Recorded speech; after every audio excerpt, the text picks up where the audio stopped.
I'm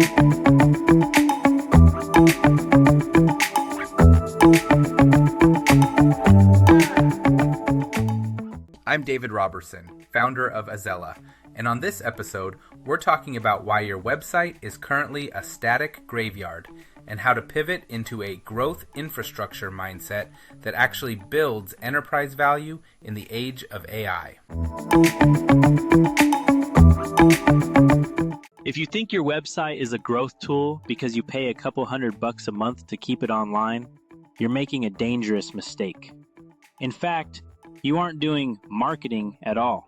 You're just paying a tax to stay relevant in 1998. If your firm is built to be safe but isn't built to be found, you are effectively ghosting your next 100 clients. Most advisors I talk to tell me they spend money on marketing.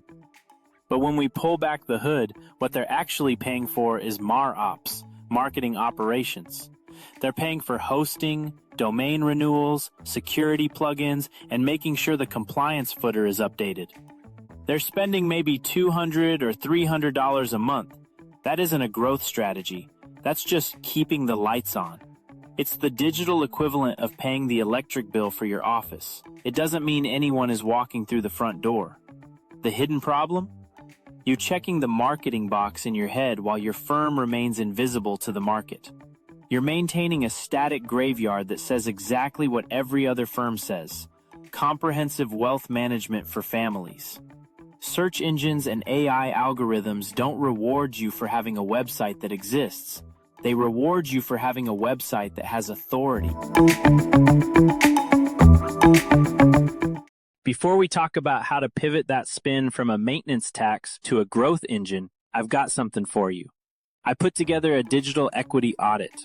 It's a simple scorecard that'll show you if you're actually investing in growth or if you're just paying for digital wallpaper.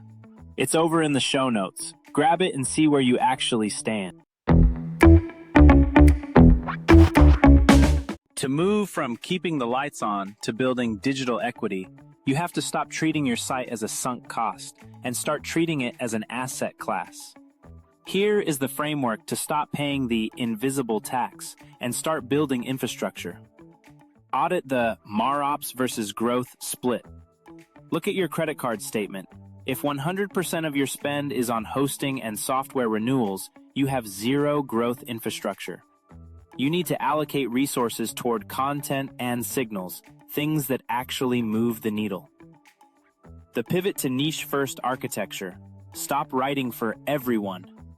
If your site architecture doesn't clearly tell an AI or a search engine exactly who you serve, like equity compensation for tech execs, you'll be buried by the generic firms. The local authority signal. Google loves geography. Stop trying to rank for wealth management. Start building localized signals that answer specific tax or estate concerns for people in your city. AI-ready content. Modern search is about problem-solution snippets. Structure your site to answer the exact questions prospects are typing into ChatGPT or asking their smart speakers. Data ownership. Stop renting your leads.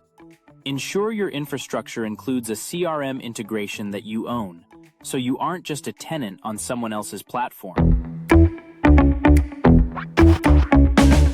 I want to hear from you. Are you stuck in the MarOps trap? Drop a comment and tell me the one specialized service you wish your website actually talked about. I'm hanging out in the comments to see what niches you guys are building. Stop paying for a digital business card and start building a growth engine.